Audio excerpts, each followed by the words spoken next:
Hey y'all, my name's Claudia, 37, female. Thanks for selecting my story. I guess I'll jump right into it. I was always one of those people who thought she had her whole life planned out. I mean, who doesn't, right? But life is like that messy ball of yarn that your cat gets into, and suddenly everything is tangled and confusing. I lost my first husband when I was just 27. It was like life hit me with a sucker punch. We were young and in love, or at least that's what I thought. He got into a car accident, and just like that, he was gone. It felt like someone had pulled the ground from under me, tossing me off. The pain and stress of losing him made me believe I'd never find love again. The idea of opening up my heart to someone new seemed impossible. Years started flying by, and I started feeling this loneliness creeping in. I craved companionship, but the idea of jumping into the dating scene terrified me. Where do you even start? So there I was, dabbling in the world of online dating, speed dating, you name it. But honestly, no man seemed to ignite that spark. They were either too bland, too intense, or just not the right fit. It felt like searching for a needle in a haystack. Enter Lester. Now, Lester was different. He had this Cuban-American charm that intrigued me. It wasn't love at first sight, but there was something about the way he made me laugh. We started talking, and before I knew it, we were inseparable. You're incredible, Claudia. I never thought I'd be able to find love in this lifetime, but you came around and changed my whole life. Honestly, Lester, you've made me believe in love again. This is no small task. You're amazing. Lester and I were getting closer and closer by the minute. I was so skeptical. I thought that some crap was going to hit the fan, and maybe I manifested it, but it surely did. You see, Lester came with a package deal named Wanda, his mother. Wanda had this uncanny ability to come out of thin air whenever Lester and I were getting serious. It's like she had a radar for our romantic milestones, birthdays, anniversaries, or just a quiet dinner at home. She'd appear like a genie ready to pass judgment. Now, Wanda was traditional, a real women belong in the kitchen kind of gal. And here comes me, Claudia, the unconventional wife. I didn't do much cooking. Cleaning wasn't a 24/7 gig for me. Sorry. And the real kicker, I had no interest in having kids. That last part, well, that was the deal breaker for Wanda. Picture this. We're at a restaurant, Lester, Wanda, and I. It was supposed to be a casual, get-to-know-each-other, better kind of night. Little did I know, it was the night Wanda would discover my non-traditional stance on motherhood. As we sat there, sipping on our drinks and scanning the menu, the conversation took a turn. Wanda innocently asked about our plans for the future, probably expecting to hear about a white picket fence and a nursery in the making. You two are just so adorable. I didn't think that my baby would find someone. He was always so grumpy. And don't even get me started on his flirting skills. Just horrible. Mom, really? I wonder how he even got a woman to be with him this long, but considering that you're a lacking woman yourself, I'm not too surprised that you two are getting along. Mom, stop it right now. What's that supposed to mean? I just mean that you don't do things that are, what the kids say, wife material. Yeah, that's it. You don't know how to be a wife. Maybe according to your standards, but I reckon that I'd be a great wife. I did it once before, and I can do it again. Oh, yeah? And what do you provide? What can you do for my son? Well, I can be a loving companion. I can be his rock, his supporter, and his best friend. Ha! She thinks those are wifey qualities. I do, actually. What about cooking, cleaning, huh? Well, maybe his mother should have taught him how to do those things. I'm not anyone's babysitter. Okay, ladies, I think it's time to get some more refreshments. What do you say? Wanda and I kind of just mumbled in agreement, obviously feeling a bit bitter after this little tiff. She was getting on my nerves. I knew she came from a super traditional background, but geez, cut a girl some slack. I was still feeling a bit annoyed with Wanda's rudeness, so I decided to stir the pot a little and said, "It's a shame you're not super into the modern way of doing things, because you should know I'm not really interested in having kids." The silence that followed was thicker than the black bean soup on the table. Wanda's eyes got so huge and I could practically see the gears turning in her head. I knew at that moment there was no turning back. I had just dented the picture-perfect image she had for her son's future. Wanda, being the traditionalist, had probably envisioned family gatherings with grandkids running around, a big Thanksgiving table, and a bustling home filled with the pitter-patter of little feet. What she got instead was a future daughter-in-law who preferred a quiet dinner date over changing diapers. She started rambling. "No children? What the hell is wrong with today's kids?" "Mama, please calm down. People are starting to stare." "I don't care. This woman is trying to give me a heart attack." "I don't know what the fuss is all about. I'm 36, for God's sakes. Did you think that I'd have all the time in the world to birth a team of footballers just so you could have grandkids? Lester, if you don't leave this woman right now..." "How dare you? Ladies, enough. Mom, I love you, but I love this woman. She's the love of my life. I know we're not doing things traditionally, but I promise you I'll be fine." "Whatever. Don't come crawling to me when it doesn't work out. Now, where's that damn waiter?" From that day forward, Wanda fully disapproved of our relationship. I mean, she wasn't exactly gung-ho about it before either, but this time, oh yeah, she was ready to put my head on a chopping block. It wasn't just about the kids, it was about the clash of traditions and expectations, and a clear lack of respect from both sides. Every time she dropped by unexpectedly or offered to teach me a proper recipe, it felt like a not-so-subtle reminder of annoyance with me, and I didn't take that kind of nice, nasty, passive-aggressive BS. So I would always snap right back at her. It was not a good relationship dynamic, to say the least. But love, stubborn as it is, kept Lester and me going. Despite the cultural differences and the dent in our relationship, we set out for our own version of happiness. One that didn't fit the traditional mold but felt uniquely ours, or so I thought. Within a year, Lester and I found ourselves exchanging vows. The wedding bells rang and I found myself blissfully married. But oh boy, did that send Wanda over the edge. She moaned and groaned about how it was all too soon and how it didn't make any sense. She was so close to not coming at all, but Lester convinced her, seeing as this was indeed the first time he was getting married. Looking back, I realized this might be the only thing we ever agreed on. The wedding brought out Wanda's traditionalist side in full force. She questioned our decision, shook her head constantly, and probably lost a few nights' sleep over the idea that her son was now a married man. Her son, who was supposed to follow the path she'd envisioned for him, the path of a traditional family with a traditional wife and traditional grandkids. Shortly after the wedding, Lester came to me with a big surprise. And no, it wasn't a sandwich at midnight, although that would have been delightful. It was an announcement that made my heart skip a beat.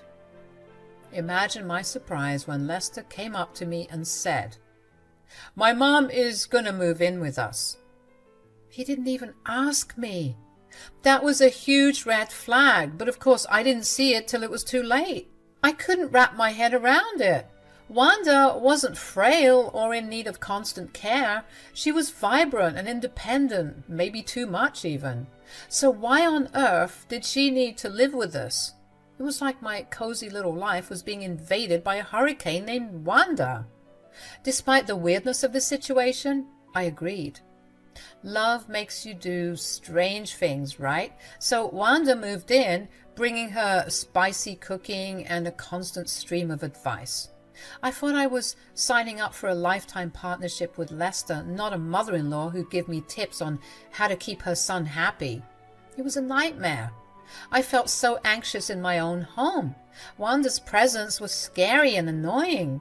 She had this knack for popping up in our personal spaces when we least expected it. offering relationship advice with the side of arroz con frijoles. It was like living in a romantic comedy written by someone who had never been married. Why was she always up in our business? When Lester and I would have our morning alone, she was there. When we would work out together, she was there. When we were having a romantic movie night, she was there. One day I got upset and I blurted out, "Isn't it enough that you're invading our personal space? Why must you be everywhere all the time?"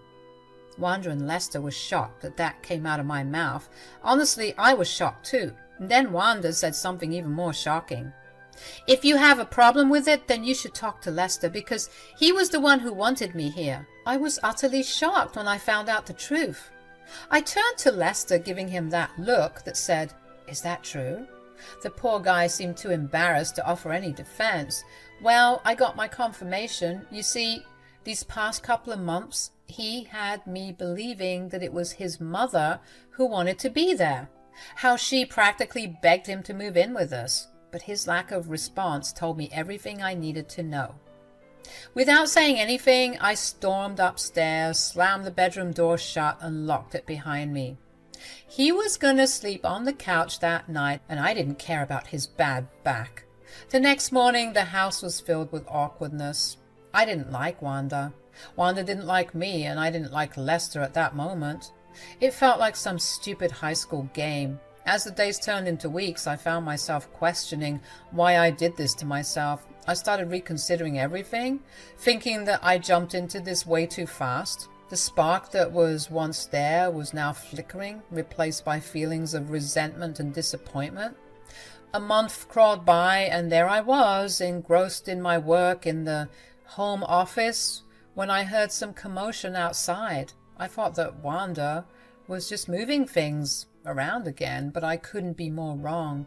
I couldn't believe my eyes when I saw Wanda and Lester packing up some bags, moving things outside the house as if they had an escape plan in motion. Confused and concerned, I approached Lester, asking him what the heck was going on, but he seemed both embarrassed and irritated, avoiding eye contact and answering me altogether. Rude, frustrated with Lester's lack of response, I turned to Wanda directly, hoping to unravel the mystery, and to my surprise, she smugly said, "I'm giving you what you wanted. I'm moving out." Initially, I'm not going to lie, you all, a wave of relief washed over me. Finally, my sick mother-in-law was leaving my house, meaning that I'd finally have my husband to myself. I thought that Lester had finally grown a pair and stood up to his mom, paving the way for us to repair our strained relationship. However, my relief was short-lived when Wanda dropped another bomb. "And I'm taking my son with me." The revelation hit me like a ton of bricks. What? Why? I was hurt. I was angry, and I was confused. Wanda went on to explain that they were both tired of my BS, and that they wanted some peace of mind. "I even told him to divorce you, seeing as he doesn't need you anymore. But he said he still loves you, which is unfortunate." "Is that true, Lester? Do you love me?" "Of course it's true." "Then why are you leaving me?" "It's because he doesn't want anything to do with you. I mean, look at you. What sort of wife are you? You can't cook, you can't clean. That's why he wanted me to move in the first place. He knew he would probably starve to death if I wasn't around." Ouch. I looked at Lester and he just looked away. I couldn't believe I let my desperation cloud my judgment. This man wanted to be with me, but he still had his mother around? Why? Then it clicked. Lester probably only wanted me for my money. You see, Lester was someone who struggled with financial stability.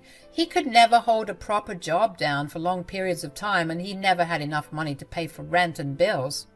Now, this didn't bother me. I had always been the primary breadwinner. That was how our dynamic worked. Again, I'm not a traditional wife, so bringing home the bacon wasn't an issue for me. So why on earth was this man moving out with his mom if he didn't have the money? Did he get a better job and didn't tell me? It was all very confusing. "I just have one question. Who is going to be paying for your new lease and rent?" Are you Fick? My son, of course. Oh, really? Well then, if that's the case, then fine. You two can go. Lester had the gall to be upset. What? You're giving up on us, just like that? Why not? You've made the decision to leave with your mom, so you two can go. Claudia, let's talk about this. We weren't even being that serious about leaving. He started droning on and on about how he was testing my loyalty and how he'd never actually leave. I was confused, and so was Wanda. She started asking her son why he was backtracking now, and I didn't understand either, and I didn't want to understand. I just wanted those two bozos out of my place. Once Lester realized that my decision about them leaving was final, he angrily finished packing, and the two of them left without a second look. As the door closed behind them, I crumbled into tears, not out of sadness, but out of frustration with myself. I felt stupid for allowing a man back into my life when I clearly wasn't ready for it. The truth was, I had become desperate for love and affection. Could you blame me? I had been single for 10 long years by that point, and loneliness clearly took over my judgment. At that moment, I realized that I deserved better. I wouldn't let myself cry because of Lester and Wanda. No, I had to pick up the broken pieces and move forward. So that's what I did. That very same day, I got rid of anything that reminded me of those two clowns. I also saged my home because I wanted their bad energy to stay far away. It was a therapeutic process, cleansing my home of their presence. Once that was done, I focused on ending this embarrassing chapter of my life. I got to work drafting the divorce papers that would finally free me from my good-for-nothing husband. A month had passed without a word from Lester, but the time had come to serve him with the divorce papers. I wanted to see his face and his reaction when he knew I was being serious. So I got all dolled up, dressed nice and pretty, and headed out to their new home, which Wanda made sure to tell me about because it was in one of those rich people's neighborhoods. Pathetic. I wasn't just seeking closure, I was ready to embrace the beginning of a new self-empowered chapter. I rang the doorbell, and soon enough Lester came out of the house looking a bit stressed and worried, but once he saw me, I could see it clear as day, the look that cursed every stupid man that walked on the planet. Regret. Wow, you look... I've come to give you the divorce papers. Lester looked shocked. What? What are you talking about? I don't want to be with you, so I'm divorcing you. Hey, listen. You don't have to do that. I know things have been weird the past couple of months. Weird, Lester? You left me so that you could be with your mom at your grown age? You should be ashamed of yourself. I was trying to prove a point, okay? Well, I'm glad you got whatever you wanted out of this because we're done. Claudia, you're being delusional. Was what your mom said true about you wanting her to move in because you wanted what you couldn't have with me? A doting and submissive wife? One who is always cooking and cleaning? How could you ask me that? Did you only want me for my looks, my money? That's ridiculous. I could never. You know what? I don't even care. Have them signed ASAP. This shouldn't take too long because of the prenup, so please do the needful and I can be on my merry way. Lester started yapping about how he needed me and how he couldn't do this alone, which prompted me to ask, how are you affording this place anyway? And Lester went quiet, looking all sheepish and embarrassed like he normally would. After some moments of him struggling to find the words, Lester started spilling the beans. Because of our argument, the one where he lied to me, Lester got upset. He was mad because I wasn't speaking to him, so to teach me a lesson, he wanted to scare me by pretending to move out of the house with his mom, hoping that I'd fight for our relationship and start talking to him again. What an idiot. So when things didn't go according to plan, he quickly got himself a fancy place that he could barely afford, and when I looked at the place, it was decent. I'm not going to lie, even when I pulled into the driveway, I felt intimidated. He started getting more and more panicky when he saw that I wasn't budging, saying that he didn't know how he was going to cover rent for the next month. I started laughing and this pissed him off. He began begging and pleading for another chance. He said he couldn't survive without me, acknowledging how he messed up and how he learned his lesson. However, I had learned my lesson and wasn't about to fall for the same manipulative tactics. He kept trying to go back and forth with me, and I was forced to drop the papers at his feet and leave. 1 more month went by, and I was minding my own business when my phone rang. The caller ID showed Wanda's name, and I couldn't help but wonder what she could possibly want. I answered the call, only to be met with a tone of desperation and frustration in Wanda's voice. "Claudia, this fool, this moron, he's ruined everything. Please, you have to help me, please." "What's going on? Slow down." "Lester, he lied to me. He said he had the funds for this place, but we're only 2 months in and completely drained of cash. You have to help us." I couldn't help but laugh. Wanda didn't find this amusing, so she started calling me heartless and selfish, saying I was awful for not helping her mother-in-law and her husband. "Damn, he didn't tell you that either?" "Tell me what? What's going on?" "I dropped off the divorce papers a month ago. We're in the process of ending things, so I don't owe you anything." "What?" "He told me to call you and ask for help." He couldn't even face me himself. "Wanda, no offense, but you did a terrible job raising that man." Wanda started yelling at Lester in Spanish, and I couldn't get everything, but it wasn't rocket science to figure out that she was cursing that man out, probably regretting not getting her period when she was pregnant with him. I could hear him shouting back in the background, but she just wouldn't let him get a word in. He was in the wrong, and he needed to know it. I'm guessing Wanda forgot to hang up because the fight continued. I was considering getting some popcorn so that I could witness the chaos. It was crazy, you all. I heard dishes break and things being thrown. It sounded like a fight club on the other line. Finally, Wanda got back on the phone, panting. "Claudia, I know you don't owe us anything, but please..." "Stop right there, Wanda. Since day one, you've been awful to me. You called me all sorts of names and made me feel bad, and now you want me to help you? I know you only have 2 brain cells to rub together, but please think about that for a second and ask yourself if you think that's ever going to happen. But you and your son are some of the stupidest people I've ever met. Do me a favor and pretend that this marriage never even happened. I don't want it following me." "Claudia, wait. Oh, and good luck scrounging up money to pay for your rent." Then I hung up the phone. She tried calling me back, and when that wasn't working, she was texting. I blocked her. Revenge never felt so good, you all. I know she was punching the air and ripping her hair out. I was living peacefully in my house, enjoying my own company, and the people who made me suffer for the past couple of months were now panicking and were on the verge of being homeless. Funny how karma works, huh? Lester can't even be mad because he did this to himself. It was really such a shame, but I'm glad it's no longer my business. Good riddance.